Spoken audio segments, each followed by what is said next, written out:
믿을 수 없는 일이 벌어졌습니다. 일본 오사카의 한 방송국 스튜디오에서 68살 일본 여성이 카메라 앞에 섰어요. 그녀의 입에서 나온 말 한마디가 일본 열도를 발칵 뒤집어 놓았습니다. 전쟁 유족인 자신이 한국을 방문하겠다는 충격적인 고백이었어요. 60여 년간 가슴에 묻어두었던 상처를 치유하기 위해 그녀는 국경을 넘기로 결심합니다. 과연 적대적 역사를 가진 두 나라 사이에서 진정한 화해가 가능할까요? 평생 전쟁의 상처를 안고 살아온 일본 여성 에미코와 한국 여성 순애. 두 사람이 만났을 때 상상도 못할 기적이 일어났습니다. 국경도 언어도 역사도 뛰어넘는 감동의 순간. 이것은 단순한 만남이 아니었어요. 이것은 증오를 용서로, 아픔을 치유로 바꾼 진짜 이야기입니다. 전 세계가 주목한 이 감동적인 스토리, 지금부터 시작합니다. 이 영상이 여러분의 마음에 작은 울림이 되길 바라며 구독과 좋아요, 알림 설정으로 더 많은 감동 스토리를 함께 나눠주세요. 댓글로 여러분의 생각도 들려주시면 감사하겠습니다.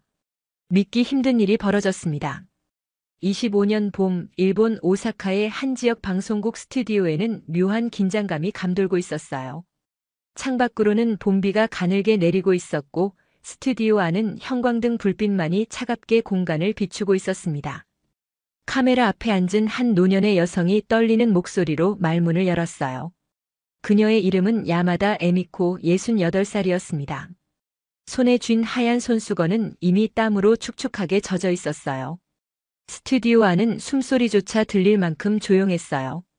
제작진 5명이 숨을 죽인 채 그녀를 바라보고 있었고 카메라 3대가 그녀의 얼굴을 향해 있었습니다.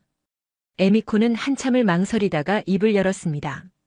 자신은 전쟁 유족이라고, 아버지는 전쟁터에서 돌아오지 못했다고 말이에요. 그 말을 꺼내는 순간 60여 년간 가슴속 깊이 눌러두었던 무언가가 터져 나오는 것 같았습니다. 그녀의 눈에서 눈물이 흘러내리기 시작했고 목소리는 점점 더 떨렸어요. 어린 시절 아버지의 얼굴조차 제대로 기억하지 못한다고 했어요. 단지 어머니가 들려주는 이야기 속에서만 아버지가 존재했다고 말입니다. 3살 때 아버지가 떠났고 돌아올 거라는 약속은 지켜지지 않았어요. 전쟁이 끝나고도 그녀의 삶은 평범해질 수 없었습니다. 마을 사람들은 그녀를 불운한 아이로 취급했고 친척들조차 멀리했다고 합니다. 명절이 되어도 초대받지 못했고 학교에서도 아이들은 그녀를 피했어요. 선생님들마저 동정 어린 눈빛으로만 바라볼 뿐이었습니다. 에미코는 흐느끼며 말했습니다. 자신은 평생 보이지 않는 낙인을 안고 살았다고요. 26살 때 처음 결혼 이야기가 나왔지만 상대 집안에서는 전쟁 유족 집안과는 혼인할 수 없다며 단호히 거절했어요. 결혼도 직장 생활도 심지어 친구 관계까지도 전쟁 유족이라는 꼬리표가 방해했다고 말이에요. 회사에서는 승진해서 번번이 밀려났고 중요한 프로젝트에서도 제외되곤 했습니다. 그녀는 왜 자신이 태어나지도 않았던 전쟁의 죄를 짊어지고 살아야 하는지 이해할 수 없었다고 했습니다. 밤마다 혼자 울며 자신의 존재 이유를 물었던 기억들이 되살아났어요. 방송이 나간 후 일본 사회는 술렁이기 시작했어요. 그날 저녁부터 방송국 전화는 쉴 새 없이 울렸고 시청자 게시판에는 수백 개의 댓글이 달렸습니다. 어떤 이들은 그녀에게 진심 어린 위로를 보냈고 또 어떤 이들은 전쟁의 상처가 아직도 이렇게 깊이 남아있다는 사실에 충격을 받았어요. SNS에서는 에미코의 이야기가 빠르게 퍼져나갔고 주요 언론사들도 이 소식을 다루기 시작했습니다. 같은 처지의 전쟁 유족들도 용기를 내어 자신의 이야기를 나누기 시작했어요. 하지만 에미코의 고백은 여기서 끝이 아니었습니다. 그녀는 카메라를 똑바로 바라보며 말했어요. 자신은 이제 이 상처를 치유하고 싶다고, 과거의 아픔에서 벗어나고 싶다고 말이에요. 인생의 마지막 순간이 다가오기 전에 이 무거운 짐을 내려놓고 싶다는 간절함이 그녀의 목소리에 담겨 있었습니다. 그리고 놀랍게도 그녀는 한국을 방문하고 싶다는 뜻밖의 말을 꺼냈습니다. 그 순간 스튜디오 안의 공기가 얼어붙은 것 같았어요. 스튜디오 안의 제작진들도 당황한 표정을 감추지 못했어요. PD는 급히 작가와 눈빛을 교환했고 카메라 감독은 잠시 촬영을 멈출까 고민하는 듯 보였습니다. 전쟁 유족인 일본 여성이 한국을 찾아가겠다니 이건 누구도 예상치 못한 전개였습니다. 에미코는 계속해서 말했어요. 한국에도 자신과 같은 아픔을 가진 사람들이 있을 거라고, 그들을 만나면 혹시 자신의 상처도 아물 수 있지 않을까 하는 희망이 생겼다고 말입니다. 국경을 넘어서 같은 슬픔을 나눌 수 있다면 그것이 진정한 치유의 시작이 될 거라고 믿는다고 했어요. 그날 밤 방송은 일본 전역에 큰 파장을 일으켰습니다. 저녁 뉴스에서는 이 이야기를 메인으로 다뤘고 언론들은 앞다투어 이 이야기를 보도했습니다. 아침이 되자 신문 일면에는 에미코의 사진이 실렸어요. SNS에서는 에미코를 응원하는 목소리가 쏟아졌고 해시태그는 실시간 검색어 1위에 올랐습니다. 동시에 비판의 목소리도 있었어요. 왜 굳이 한국을 가려 하느냐는 의문부터 과거를 들춰내지 말라는 반응, 심지어 매국노라는 극단적인 비난까지 다양했습니다. 하지만 응원의 목소리가 훨씬 더 컸어요. 하지만 에미코의 마음은 이미 결정되어 있었습니다. 그녀는 오랫동안 품어왔던 용기를 드디어 꺼내놓은 거예요. 60여 년을 짊어지고 살아온 무거운 짐을 이제는 내려놓고 싶었던 겁니다. 그녀의 눈빛에는 두려움도 있었지만 동시에 희망의 빛도 반짝이고 있었어요. 방송이 끝난 후에도 에미코는 한동안 스튜디오 의자에 앉아 있었습니다. 조명이 꺼지고 제작진들이 하나둘 자리를 뜨는데도 그녀는 움직이지 않았어요. 그녀는 생각했어요. 과연 자신의 선택이 옳은 것일까, 한국에서 정말 답을 찾을 수 있을까 하고 말이에요. 두려움과 기대가 뒤섞인 복잡한 감정이 가슴을 휘감았습니다. 하지만 이미 첫걸음을 뗀 이상 되돌아갈 수는 없었어요. 아니, 되돌아가고 싶지 않았습니다. 이것은 자신을 위한 마지막 도전이자 평생의 짐을 내려놓을 수 있는 유일한 기회처럼 느껴졌어요. 이 충격적인 고백은 단순히 한 여성의 개인적인 이야기가 아니었어요. 이것은 전쟁이 남긴 상처가 얼마나 오래도록, 얼마나 깊게 사람들의 삶을 파고드는지를 보여주는 살아있는 증언이었습니다. 60여 년이 지나도 아물지 않는 상처, 세대를 넘어 이어지는 고통의 연쇄. 하지만 그와 동시에 그 상처를 치유하려는 한 인간의 용감한 시도이기도 했어요. 에미코는 증오와 원망 대신 이해와 용서를 선택했습니다. 그것은 쉬운 결정이 아니었을 거예요. 하지만 그녀는 용기를 냈고 그 용기가 곧 일본 전역에, 그리고 머지않아 한국에까지 파장을 일으키게 될 거였습니다. 방송 이후 에미코의 과거는 하나씩 세상에 드러나기 시작했습니다.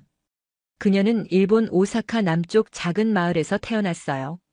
1957년생, 전쟁이 끝나고 12년이 지난 뒤였지만 전쟁의 그림자는 여전히 마을 곳곳에 짙게 드리워져 있었습니다. 에미코가 3살이 되던 해봄 아버지는 집을 떠났어요. 정확히 말하면 소집 영장을 받고 전쟁터로 떠났습니다. 어머니는 대문 앞에서 한참을 서서 아버지의 뒷모습을 바라봤다고 해요. 아버지는 한 번도 뒤를 돌아보지 않았습니다. 돌아보면 눈물이 날 것 같았기 때문이었을 거예요. 그해 가을 아버지의 전사 통지서가 도착했습니다. 어머니는 그 종이 한 장을 받아들고 마루에 주저앉아 하루 종일 울었어요. 에미코는 그때의 기억이 희미하게 남아있습니다. 어머니의 울음소리, 이웃들의 수군거리는 소리, 그리고 자신이 왜 혼자 방구석에 앉아 있어야 하는지 이해하지 못했던 어린 시절의 혼란스러운 말이에요. 전쟁 유족이 된다는 것은 단순히 가족을 잃는다는 의미가 아니었습니다. 그것은 사회적 낙인이 되어 평생을 따라다녔어요. 마을 사람들은 에미코네 집을 지날 때면 고개를 돌렸고 아이들은 그녀와 놀기를 꺼렸습니다. 초등학교에 입학했을 때 담임 선생님은 에미코를 교실 맨 뒷자리에 앉혔어요. 다른 아이들과 어울리지 못하게 하기 위함이었는지도 모릅니다. 어머니는 에미코를 키우기 위해 온갖 일을 다 했습니다. 새벽부터 밤늦게까지 식당에서 설거지를 했고 주말에는 남의 집 빨래를 해주며 푼돈을 벌었어요. 손은 거칠어졌고 허리는 구부러졌습니다.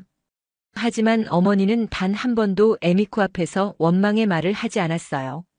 다만 가끔씩 에미코가 잠든 줄 알고 혼자 아버지의 사진 앞에서 우는 모습을 목격할 때가 있었습니다. 에미코가 10살이 되던 해 학교에서 아버지 직업 조사가 있었어요. 다른 아이들은 회사원, 의사, 선생님이라고 적었지만 에미코는 무엇을 써야 할지 몰랐습니다. 결국 그녀는 전사라고 적었어요. 그날 이후 아이들은 더욱 노골적으로 그녀를 피하기 시작했습니다. 점심시간이면 혼자 구석에서 도시락을 먹었고 체육시간에는 늘 마지막으로 팀에 선택되곤 했어요.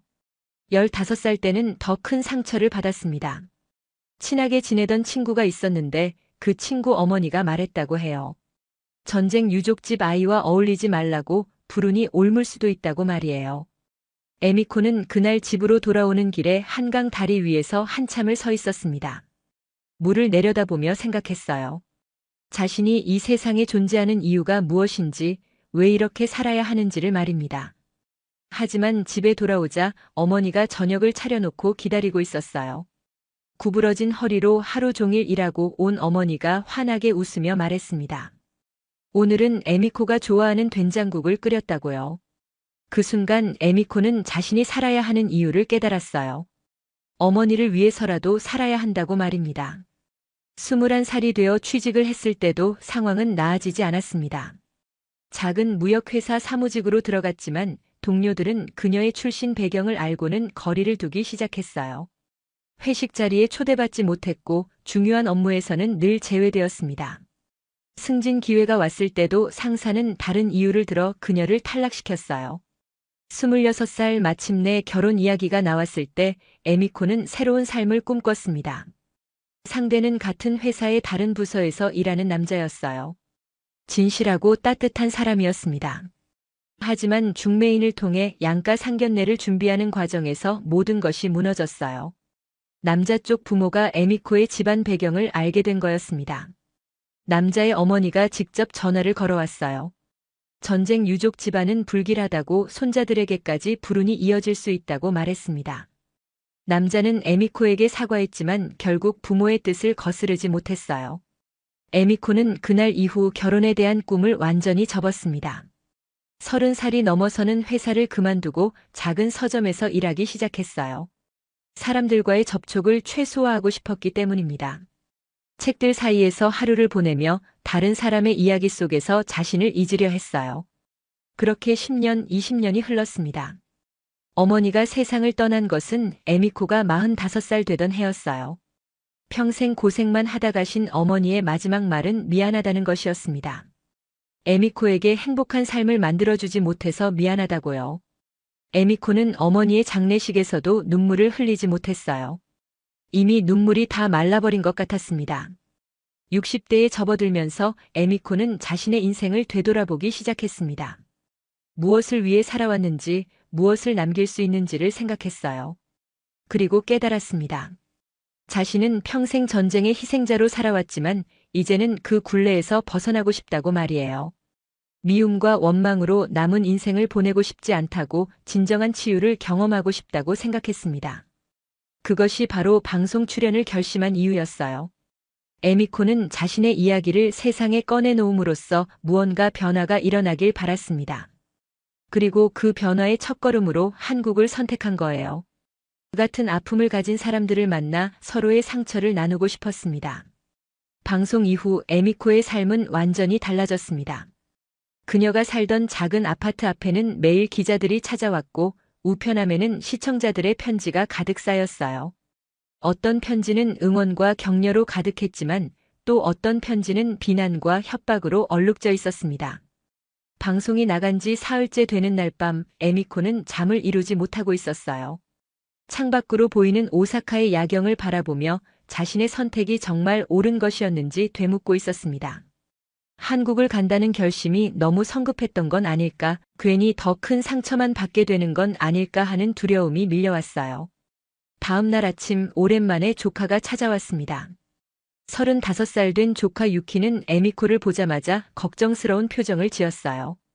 이모가 방송에 나온 이후 친척들 사이에서 말들이 많다고 했습니다. 어떤 이는 집안의 수치를 드러냈다고 했고 어떤 이는 왜 굳이 한국까지 가려 하느냐며 의아해했다고 해요.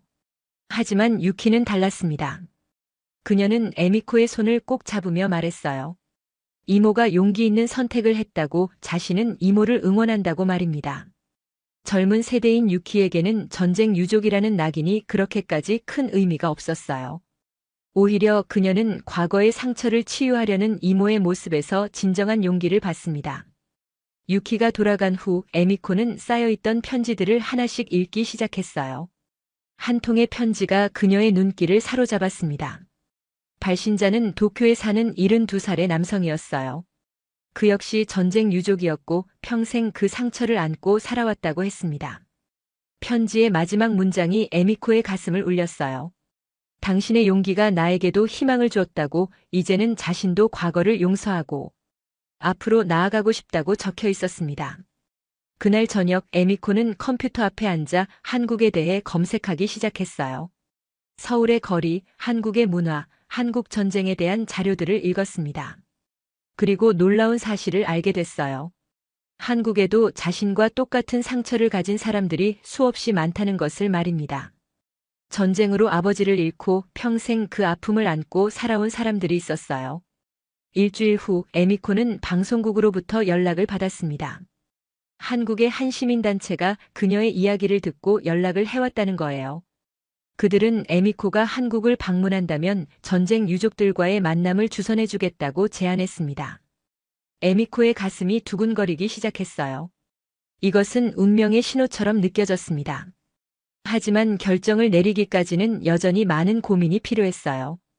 어느 날 밤 에미코는 어머니의 유품 상자를 꺼내 열어봤습니다. 낡은 사진들, 아버지의 편지, 전사 통지서가 들어있었어요. 아버지가 전쟁터에서 어머니에게 보낸 마지막 편지를 펼쳐 읽었습니다. 거기에는 이런 구절이 있었어요. 전쟁이 끝나면 평화로운 세상에서 에미코를 키우고 싶다고, 미움이 아닌 사랑이 가득한 세상을 만들고 싶다고 적혀 있었습니다. 그 순간 에미코는 깨달았어요. 아버지가 꿈꿨던 세상은 증오와 원망이 아닌 용서와 화해가 있는 세상이었다는 것을 말입니다. 그리고 자신이 한국으로 가는 것은 단순히 개인적인 치유를 위한 것이 아니라 아버지의 유언을 실현하는 일이기도 하다는 생각이 들었어요. 다음 날 아침 에미코는 여행사에 전화를 걸었습니다. 서울행 비행기표를 예약하고 싶다고 말했어요. 직원이 날짜를 물었을 때 에미코는 단호하게 대답했습니다. 2주일 후로 해달라고요. 더 이상 망설이고 싶지 않았습니다.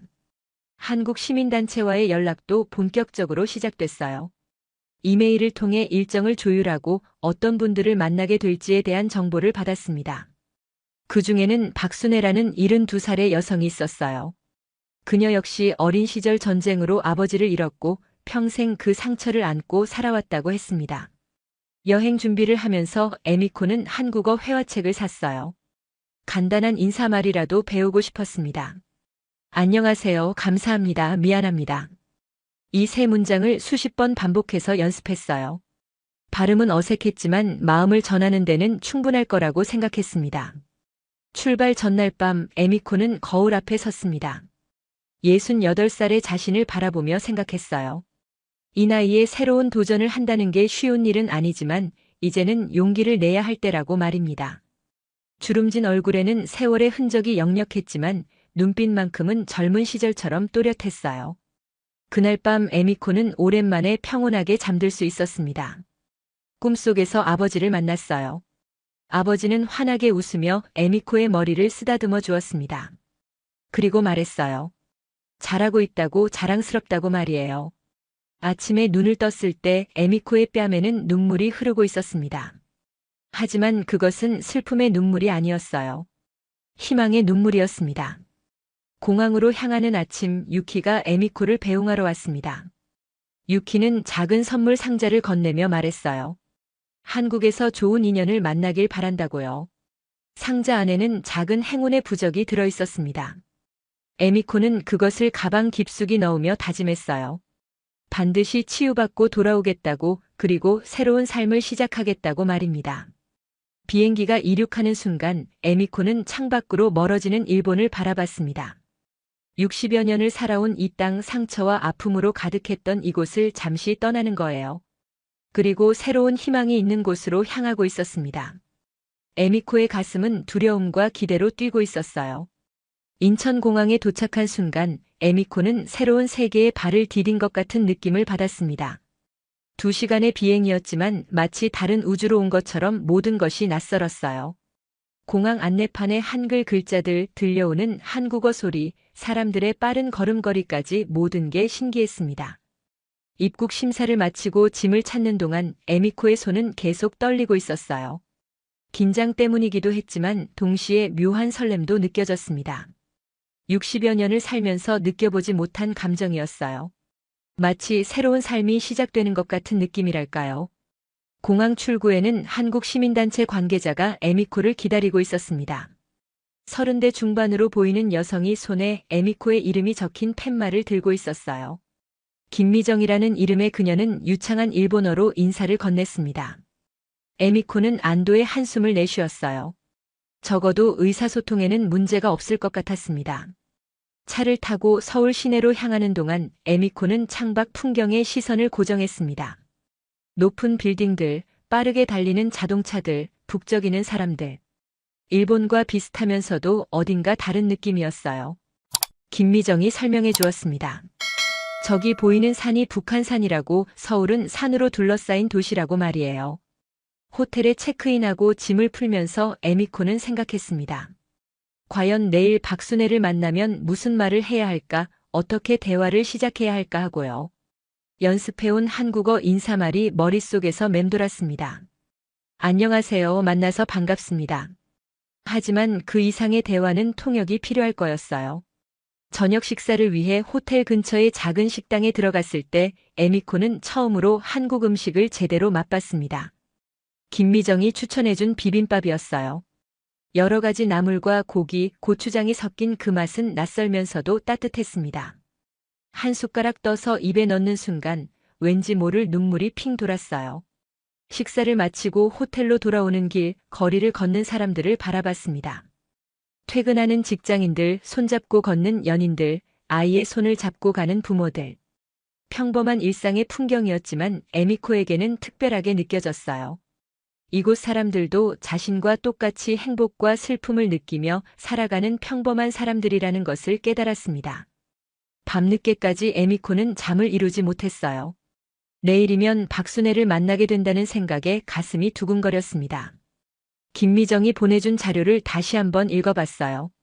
박순애는 72살 서울 동대문구에서 작은 식당을 운영하다가 지금은 은퇴한 상태라고 했습니다.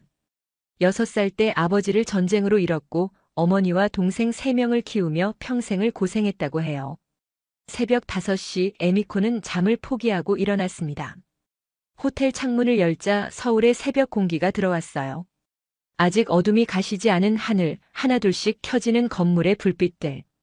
이 도시도 새로운 하루를 준비하고 있었습니다.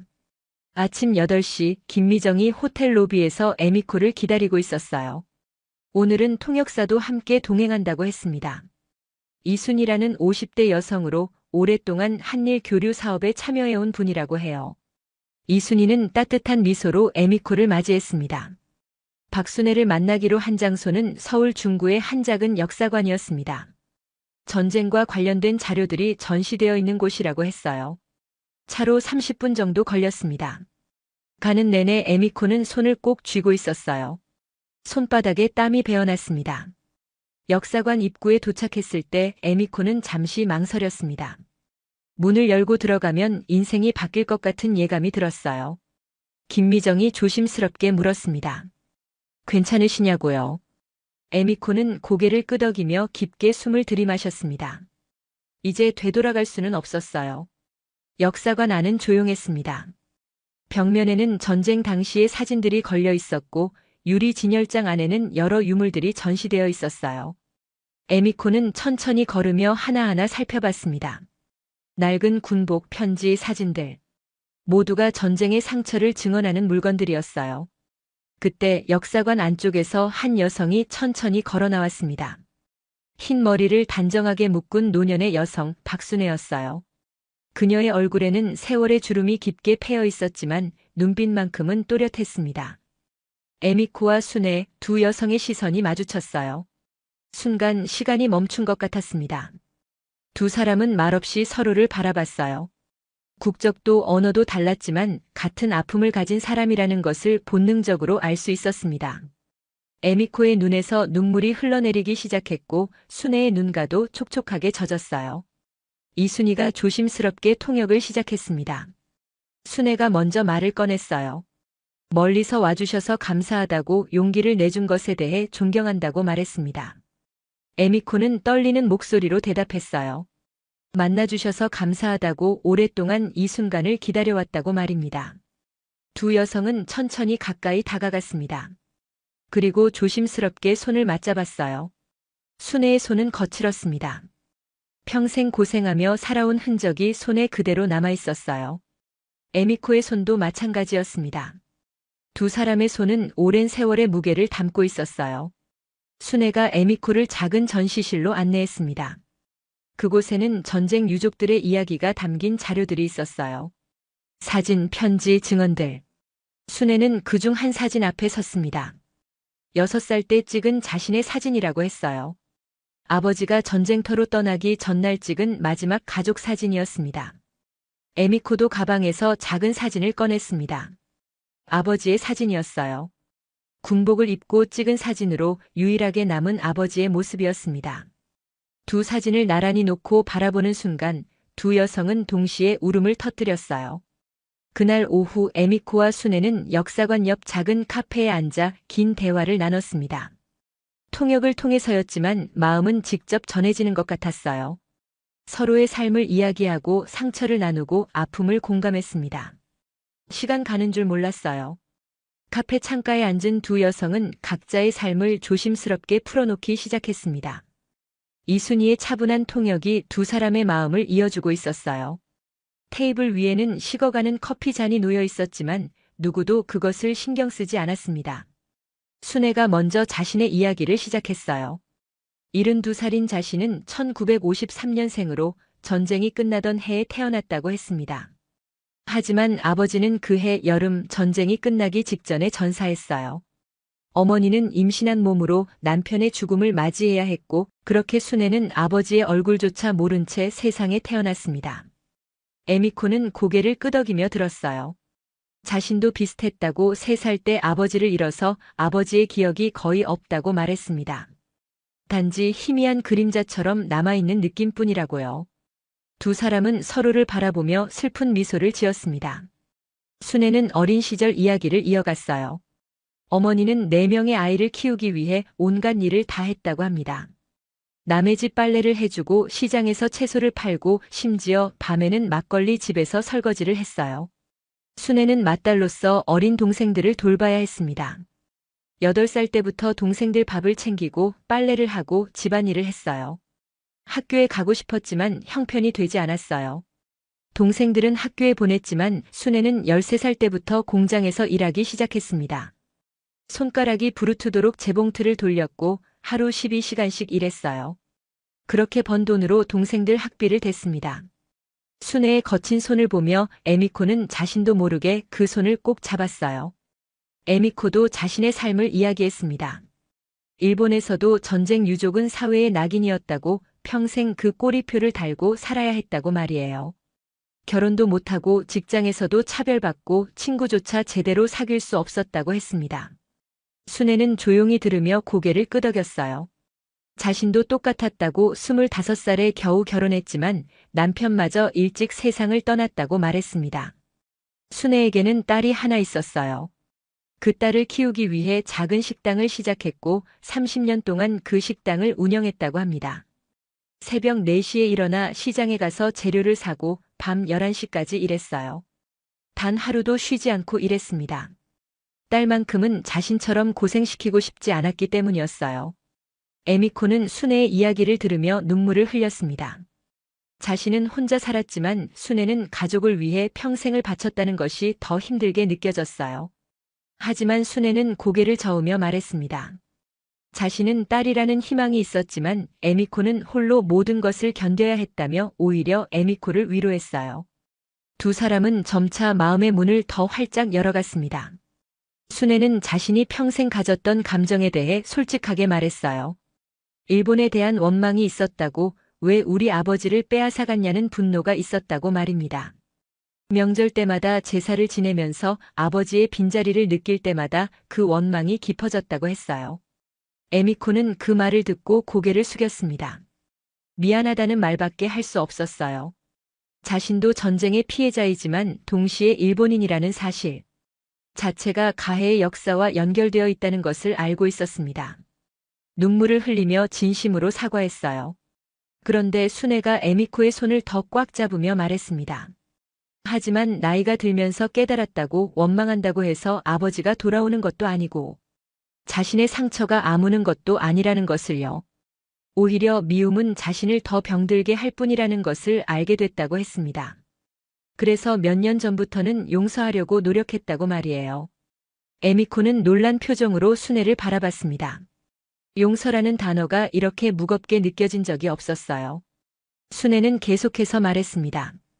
전쟁을 일으킨 사람들과 그 전쟁의 피해자인 일본 국민들은 다르다고 에미코도 자신과 같은 피해자라고 말이에요. 국경이 다를 뿐 같은 아픔을 가진 사람이라고 했습니다. 그 말에 에미코는 더 이상 눈물을 참을 수 없었어요. 평생 자신이 일본인이라는 것에 대한 죄책감을 가지고 살았는데 순애가 그것을 이해해준다는 사실이 너무나 감사했습니다. 두 사람은 일어나서 서로를 껴안았어요. 국적도 언어도 다르지만 이 순간만큼은 같은 상처를 가진 자매처럼 느껴졌습니다. 카페 안의 다른 손님들도 두 노년 여성의 모습을 조용히 지켜보고 있었어요. 어떤 이는 눈물을 닦고 있었고 어떤 이는 조용히 박수를 보냈습니다. 김미정과 이순희도 감동의 순간을 함께 나누고 있었어요.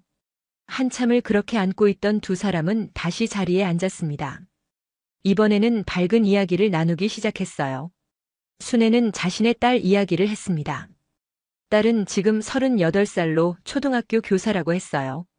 결혼해서 손주 둘을 낳았고 순애는 그 손주들을 돌보며 행복하게 살고 있다고 말했습니다. 에미코는 조카 유키 이야기를 했어요. 유키가 자신을 얼마나 응원해줬는지 한국에 오는 것도 유키가 용기를 줬다고 말했습니다. 젊은 세대들은 과거의 아픔을 넘어서 미래를 보고 있다고 그것이 희망이라고 했어요. 순애는 고개를 끄덕이며 동의했습니다. 자신의 딸도 비슷하다고 전쟁에 대한 원망보다는 평화를 위해 무엇을 할 수 있을지를 고민한다고 했어요. 손주들에게는 증오가 아닌 이해를, 분노가 아닌 용서를 가르치려 한다고 말했습니다. 해가 기울어가고 있었어요. 카페 창밖으로 보이는 서울의 거리는 저녁 노을로 물들고 있었습니다. 에미코와 순애는 다음 만남을 약속했어요. 내일은 순애가 자신이 운영하던 식당 자리를 보여주고 싶다고 그리고 딸과 손주들도 소개해주고 싶다고 말했습니다. 에미코는 기쁘게 그 제안을 받아들였어요. 그리고 자신도 일본으로 돌아가기 전에 순애에게 특별한 선물을 준비하고 싶다고 말했습니다. 무엇인지는 비밀이라며 미소 지었어요. 카페를 나서며 두 사람은 다시 한번 포옹했습니다. 이번에는 처음보다 훨씬 더 자연스럽고 따뜻했어요. 헤어지는 것이 아쉬워서 한참을 그 자리에 서 있었습니다. 순애가 에미코의 등을 토닥이며 말했어요. 오늘 만나서 정말 행복했다고 에미코를 만난 것이 인생의 선물 같다고 말입니다. 에미코도 똑같은 마음이었어요. 60여 년을 살면서 이렇게 마음이 통하는 사람을 만난 적이 없었습니다. 국경을 넘어 역사를 넘어 서로의 상처를 이해하고 위로할 수 있다는 것이 기적처럼 느껴졌어요. 다음 날 아침 에미코는 순애의 안내로 서울 동대문구의 한 골목에 도착했습니다. 순애가 30년간 운영했던 식당 자리였어요. 지금은 다른 가게로 바뀌어 있었지만 순애는 그 앞에 서서 감회에 젖은 표정을 지었습니다. 순애가 말했어요. 이 작은 식당에서 딸을 키웠다고 새벽부터 밤까지 일하며 하루하루를 버텼다고 말입니다. 손님들이 남긴 음식을 먹으며 끼니를 때운 적도 많았다고 했어요. 에미코는 그 골목을 천천히 걸으며 순애의 삶을 상상해 봤습니다. 얼마나 힘들었을까, 얼마나 외로웠을까 하고요. 순애의 딸 민지가 그곳에서 두 사람을 기다리고 있었습니다. 38살의 민지는 따뜻한 미소로 에미코를 맞이했어요. 일본어를 조금 할 줄 안다며 반갑게 인사를 건넸습니다. 에미코는 민지를 보며 마음이 따뜻해졌어요. 순애의 딸이라는 것이 한눈에 보였습니다. 세 사람은 근처의 한정식 식당으로 향했습니다. 민지가 예약해둔 곳이라고 했어요. 조용한 방에 앉아 음식을 기다리는 동안 민지가 에미코에게 물었습니다. 어머니를 만나러 한국까지 오신 용기가 대단하다고 무엇이 그런 결심을 하게 만들었냐고 말이에요. 에미코는 잠시 생각하다가 대답했습니다. 자신도 정확히 알 수 없지만 미움으로 인생을 마무리하고 싶지 않았다고요. 평생 상처만 안고 살았는데 죽기 전에 치유를 경험하고 싶었다고 말했습니다. 민지는 조용히 고개를 끄덕였어요. 민지도 자신의 이야기를 꺼냈습니다. 어릴 적 외할아버지가 전쟁으로 돌아가셨다는 이야기를 들으며 자랐다고 했어요. 어머니가 얼마나 힘들게 살았는지도 알고 있었습니다. 하지만 어머니는 단 한 번도 원망하는 모습을 보이지 않았다고, 오히려 딸에게는 항상 희망을 이야기해줬다고 말했어요. 식사를 마친 후 세 사람은 민지의 집으로 향했습니다. 순애의 손주들을 만나기 위해서였어요. 아파트 문을 열자 8살과 5살 난 두 아이가 달려나왔습니다. 할머니를 보자 환하게 웃으며 안겼어요. 순애가 아이들에게 에미코를 소개했습니다. 일본에서 온 할머니라고, 증조 할아버지처럼 전쟁 때문에 아버지를 잃은 분이라고 설명했어요. 아이들은 에미코를 신기한 눈으로 바라봤습니다. 8살 손주가 물었어요. 일본말은 어떻게 하냐고요? 에미코는 웃으며 간단한 일본어 인사를 가르쳐줬습니다. 아이들은 따라하며 깔깔거렸어요. 그 모습을 보며 에미코는 생각했습니다. 이 아이들에게는 국경도 과거의 역사도 중요하지 않다는 것을요. 그저 새로운 할머니를 만난 것이 즐거울 뿐이었어요. 오후 내내 에미코는 순애의 가족과 시간을 보냈습니다. 민지의 남편도 퇴근 후 합류했어요. 그는 에미코에게 한국 방문이 편안했기를 바란다며 정중하게 인사했습니다. 가족 모두가 에미코를 진심으로 환대하고 있었어요. 저녁 식사를 준비하며 순애와 민지가 부엌에서 요리를 했습니다. 에미코도 함께 돕고 싶다고 했어요. 언어는 달랐지만 함께 요리하는 시간은 즐거웠습니다. 순애가 김치찌개를 끓이는 법을 보여줬고 에미코는 일본식 된장국 만드는 법을 설명했어요. 식탁에 둘러앉아 식사를 하는 동안 에미코는 오랜만에 가족이라는 것의 의미를 느꼈습니다. 혼자 살아온 60여 년 명절에도 혼자였던 그녀에게 이 따뜻한 식탁은 선물 같았어요. 손주들이 장난치며 웃는 모습, 민지가 남편과 나누는 대화, 순애가 자식들을 바라보는 눈빛. 모든 것이 소중하게 느껴졌습니다. 식사 후 아이들이 에미코에게 그림을 보여줬어요. 유치원에서 그린 그림이라며 자랑했습니다. 에미코는 진심으로 칭찬해줬고 아이들은 더욱 좋아했어요. 순애는 그 모습을 지켜보며 미소 지었습니다. 밤이 깊어가고 에미코는 호텔로 돌아갈 시간이 됐습니다. 현관에서 작별 인사를 나누는데 손주들이 아쉬워했어요. 내일도 올 거냐고 물었습니다. 에미코는 고개를 끄덕이며 약속했어요. 꼭 다시 오겠다고요. 민지가 에미코를 꼭 안으며 말했습니다. 어머니에게 이런 친구가 생겨서 정말 감사하다고, 에미코도 이제는 가족이나 다름없다고 말이에요. 에미코의 눈에 다시 눈물이 맺혔습니다. 가족이라는 단어가 이렇게 따뜻하게 느껴진 적이 없었어요. 순애가 에미코의 손을 잡으며 말했습니다. 내일은 특별한 곳에 함께 가고 싶다고, 전쟁기념관에 가서 함께 기도하고 싶다고 했어요. 에미코는 그 제안을 기꺼이 받아들였습니다. 두 사람의 아버지를 위해, 그리고 전쟁으로 희생된 모든 이들을 위해 기도하고 싶었어요. 차를 타고 호텔로 돌아가는 길, 에미코는 창밖을 바라보며 생각했습니다. 불과 며칠 전만 해도 한국은 낯선 나라였는데 이제는 제2의 고향처럼 느껴진다고요. 순애와 그 가족들이 자신에게 보여준 사랑이 모든 것을 바꿔놓았어요. 한국에서의 셋째 날 아침, 에미코와 순애는 전쟁기념관으로 향했습니다. 김미정과 이순희도 함께 동행했어요. 차로 40분 정도 걸리는 거리였습니다. 가는 내내 두 사람은 말없이 창밖을 바라봤어요. 무거운 침묵이었지만 불편하지는 않았습니다. 기념관에 도착하자 거대한 건물이 눈앞에 펼쳐졌습니다. 에미코는 잠시 발걸음을 멈췄어요. 이곳에 들어가면 다시 과거의 아픔과 마주해야 한다는 생각에 가슴이 무거워졌습니다. 순애가 에미코의 손을 잡으며 말했어요. 함께 있으니 괜찮을 거라고, 서로 의지하자고 말입니다. 전시실에 들어서자 전쟁의 흔적들이 벽면 가득 펼쳐져 있었습니다.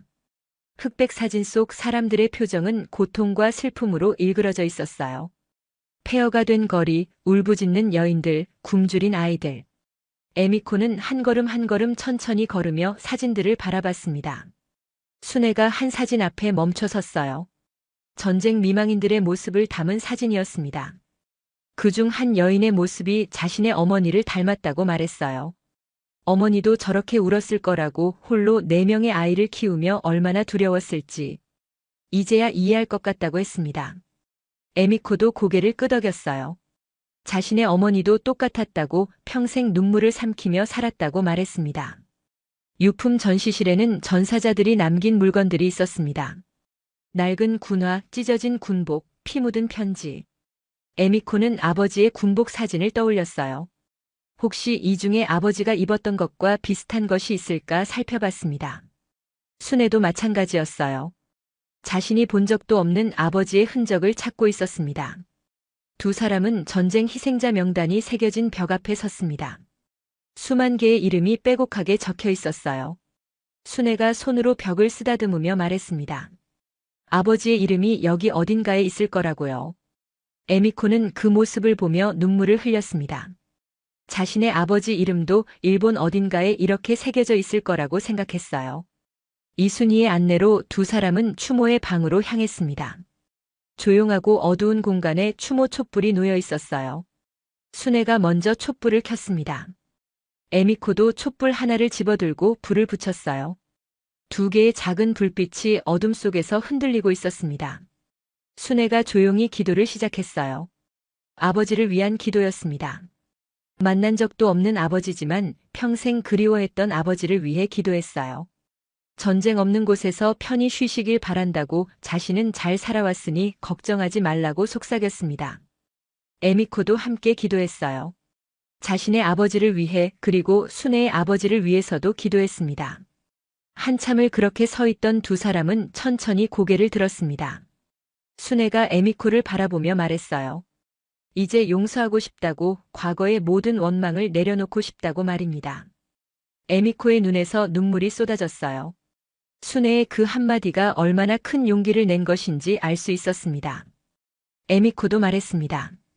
자신도 용서받고 싶다고, 일본인으로 태어난 것에 대한 죄책감에서 벗어나고 싶다고 말이에요. 순애는 에미코를 꼭 안으며 말했습니다. 당신은 잘못한 게 없다고, 우리 모두 전쟁의 피해자일 뿐이라고 말이에요. 두 사람은 한참 동안 그렇게 서로를 안고 울었습니다. 추모의 방을 나와 야외 공간으로 나왔을 때 햇살이 따스하게 비치고 있었습니다. 에미코는 하늘을 올려다봤어요. 구름 사이로 햇빛이 쏟아지고 있었습니다. 마치 아버지가 하늘에서 자신을 지켜보고 있는 것 같았어요. 순애도 같은 생각을 했는지 하늘을 바라보며 미소 지었습니다. 두 사람은 기념관 정원의 벤치에 앉았습니다. 이순희가 조심스럽게 물었어요. 괜찮으시냐고요? 에미코는 고개를 끄덕이며 대답했습니다. 괜찮다고, 아니 괜찮은 것을 넘어서 마음이 편안해졌다고 말이에요. 순애도 동의했습니다. 60여 년을 짊어진 짐을 드디어 내려놓은 것 같다고 했어요. 순애가 가방에서 작은 봉투를 꺼냈습니다. 에미코에게 주고 싶은 게 있다며 건넸어요. 봉투를 열어보니 작은 편지와 함께 놀이개가 들어있었습니다. 한국 전통 매듭으로 만든 아름다운 놀이개였어요. 순애가 설명했습니다. 어머니가 자신에게 물려준 것인데 이제 에미코에게 주고 싶다고 말이에요. 에미코는 손을 떨며 놀이개를 받았습니다. 너무 소중한 것이라 받을 수 없다고 했지만 순애는 고개를 저었어요. 이제 에미코는 자신의 자매나 다름없다고, 소중한 사람에게 물려주는 것이라고 말했습니다. 에미코는 그 놀이개를 가슴에 꼭 안았어요. 평생 간직하겠다고 약속했습니다. 에미코도 준비한 것이 있었습니다. 가방에서 작은 상자를 꺼냈어요. 안에는 일본 전통 부채가 들어있었습니다. 어머니가 젊은 시절 사용하던 것이라고 했어요. 유일하게 남은 어머니의 유품이었는데 순애에게 드리고 싶다고 말했습니다. 두 어머니가 하늘에서 만나 친구가 되길 바란다고 했어요. 순애는 부채를 받으며 눈물을 흘렸습니다. 이 얼마나 소중한 선물인가요? 두 사람은 서로의 선물을 교환하며 새로운 약속을 했어요. 이제부터는 편지를 자주 주고받자고, 건강하게 오래 살아서 자주 만나자고 말입니다. 에미코는 순애를 일본으로 초대하고 싶다고 했고, 순애는 기꺼이 그 초대를 받아들였어요. 오후 늦게까지 두 사람은 기념관 정원을 천천히 거닐었습니다. 과거의 이야기도 나누고 미래의 계획도 이야기했어요. 손주들 이야기, 조카 이야기, 그리고 앞으로 어떻게 살고 싶은지에 대한 꿈도 나눴습니다. 이제 더 이상 과거에 묶여있지 않았어요. 미래를 바라보고 있었습니다. 해가 기울어 갈 때쯤 두 사람은 기념관을 떠났습니다. 들어올 때와는 다른 표정이었어요. 무거웠던 얼굴은 한결 밝아졌고 굳어있던 어깨도 펴져 있었습니다. 순애가 에미코에게 물었어요. 내일은 무엇을 하고 싶으냐고요. 에미코는 잠시 생각하다가 대답했습니다. 순애와 함께 평범한 하루를 보내고 싶다고 시장에 가서 장을 보고 함께 요리를 하고 그냥 친구처럼 시간을 보내고 싶다고 말이에요. 순애는 환하게 웃으며 좋다고 했습니다. 내일은 자신이 자주 가는 재래시장에 가자고 맛있는 음식도 사 먹고 구경도 하자고 했어요. 차를 타고 돌아가는 길, 에미코는 창밖의 서울 거리를 바라봤습니다. 이제 이 도시가 완전히 낯설지 않았어요. 오히려 익숙하고 편안하게 느껴졌습니다. 순애가 옆에서 에미코의 손을 잡고 있었어요. 말은 없었지만 그 손길에서 따뜻함이 전해졌습니다. 한국에서의 마지막 날 아침, 에미코는 순애와 함께 재래시장을 찾았습니다. 싱싱한 채소와 생선이 가득한 시장은 활기로 넘쳐났어요. 상인들의 구수한 목소리, 흥정하는 사람들의 웃음소리가 정겹게 들렸습니다. 에미코는 순애의 손을 잡고 시장 골목골목을 누볐어요. 순애가 단골 가게에서 과일을 샀습니다. 가게 주인이 순애에게 물었어요. 이분은 누구냐고요? 순애는 자랑스럽게 말했습니다. 일본에서 온 내 친구라고 이제는 자매나 다름없다고 말이에요. 가게 주인도 환하게 웃으며 에미코에게 사과 하나를 선물로 건넸습니다. 시장을 나와 순애의 집으로 향했어요. 함께 점심을 준비하기로 했습니다. 순애는 된장찌개를 끓였고 에미코는 일본식 계란말이를 만들었어요. 두 나라의 음식이 한 식탁에 올려졌습니다. 민지와 손주들도 함께 식사를 했어요. 식탁은 웃음소리로 가득했습니다. 식사 후 에미코는 짐을 꾸리기 위해 호텔로 돌아가야 했습니다. 내일 아침 일찍 비행기를 타야 했거든요. 순애가 에미코를 호텔까지 배웅했어요. 로비에서 작별 인사를 나누는 순간 두 사람은 할 말을 잃었습니다. 일주일이 마치 1년처럼 길고도 짧았어요. 순애가 먼저 말을 꺼냈습니다. 에미코를 만난 것이 인생 최고의 선물이라고 앞으로도 계속 연락하며 지내자고 말이에요. 에미코는 눈물을 참으며 고개를 끄덕였습니다. 자신도 똑같은 마음이라고 순애 덕분에 새로운 삶을 시작할 수 있게 됐다고 말했어요. 두 사람은 마지막 포옹을 나눴습니다. 오래도록 서로를 안고 있었어요. 말로는 다 표현할 수 없는 감정들이 그 포옹 속에 담겨 있었습니다. 헤어지는 것이 아니라 새로운 관계의 시작이라는 것을 두 사람 모두 알고 있었어요. 다음 날 새벽 에미코는 인천공항으로 향했습니다. 김미정이 배웅을 나와줬어요. 출국장에 들어가기 전 에미코는 한국 땅을 다시 한번 돌아봤습니다.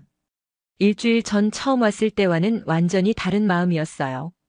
두려움은 사라지고 희망이 가득했습니다. 일본으로 돌아온 에미코는 완전히 달라져 있었습니다. 조카 유키가 공항에 마중 나왔을 때 놀란 표정을 지었어요. 이모의 얼굴이 밝아졌다고 무슨 일이 있었냐고 물었습니다. 에미코는 웃으며 대답했어요. 인생에서 가장 소중한 친구를 만났다고, 그리고 오랜 상처를 치유했다고 말입니다. 집에 돌아와 첫 번째로 한 일은 순애에게 이메일을 쓰는 것이었습니다. 무사히 도착했다고 집으로 돌아왔지만 마음은 아직 서울에 있는 것 같다고 적었어요. 순애도 곧바로 답장을 보내왔습니다. 자신도 에미코가 너무 그립다고 벌써 다음 만남이 기다려진다고 했어요. 그날부터 두 사람은 매일 이메일을 주고받기 시작했습니다. 소소한 일상도 나누고 건강 이야기도 하고 가족 근황도 전했어요. 순애는 손주들 사진을 보내왔고 에미코는 자신이 가꾸는 작은 정원 사진을 보냈습니다. 거리는 멀어도 마음은 가까웠어요. 에미코는 방송국으로부터 다시 연락을 받았습니다. 후속 인터뷰를 하고 싶다고 했어요. 에미코는 흔쾌히 응했습니다. 이번에는 두려움 없이 카메라 앞에 섰어요. 한국에서의 경험을 담담하게 이야기했습니다. 순애를 만난 것이 얼마나 큰 축복이었는지 용서와 화해가 가능하다는 것을 배웠다고 말했어요. 방송이 나간 후 일본 사회는 또 한 번 감동의 물결에 휩싸였습니다. 에미코의 이야기는 많은 사람들에게 희망을 주었어요. 전쟁 유족들뿐 아니라 과거의 상처로 고통받는 모든 이들에게 용기를 주었습니다. 에미코에게는 수많은 편지와 응원의 메시지가 쏟아졌어요. 몇 달 후 순애의 생일이 다가왔습니다. 에미코는 특별한 선물을 준비했어요. 직접 손으로 뜬 스카프였습니다. 일본 전통 문양과 한국 전통 문양을 함께 넣어서 만들었어요. 두 나라의 아름다움이 하나로 어우러진 작품이었습니다. 순애는 그 스카프를 받고 감동의 눈물을 흘렸다고 전해왔어요. 에미코의 생일에는 순애가 한국 전통 찻잔 세트를 보내왔습니다. 예쁜 포장 안에는 손편지도 들어있었어요. 에미코는 그 편지를 읽으며 또 한 번 울었습니다. 순애는 편지에 적었어요. 에미코가 자신의 인생의 빛을 가져다 줬다고, 남은 인생을 함께 나누고 싶다고 말입니다. 1년이 지나고 이번에는 순애가 일본을 방문했습니다. 딸 민지와 함께 온 거예요. 에미코는 공항에서 두 사람을 기다리며 떨리는 마음을 감출 수 없었습니다. 순애가 출국장 문을 나서는 순간 에미코는 달려가 그녀를 안았어요. 1년 만에 재회였습니다. 에미코는 순애에게 오사카의 아름다운 곳들을 안내했습니다. 자신이 어린 시절 살던 동네도 보여줬어요. 어머니와 함께 걷던 골목, 혼자 울며 지나다니던 거리.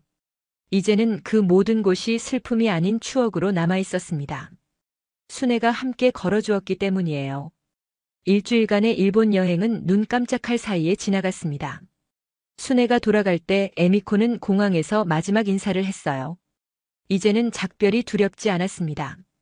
언제든 다시 만날 수 있다는 것을 알고 있었거든요. 그리고 매일 마음으로 연결되어 있다는 것도 알고 있었어요.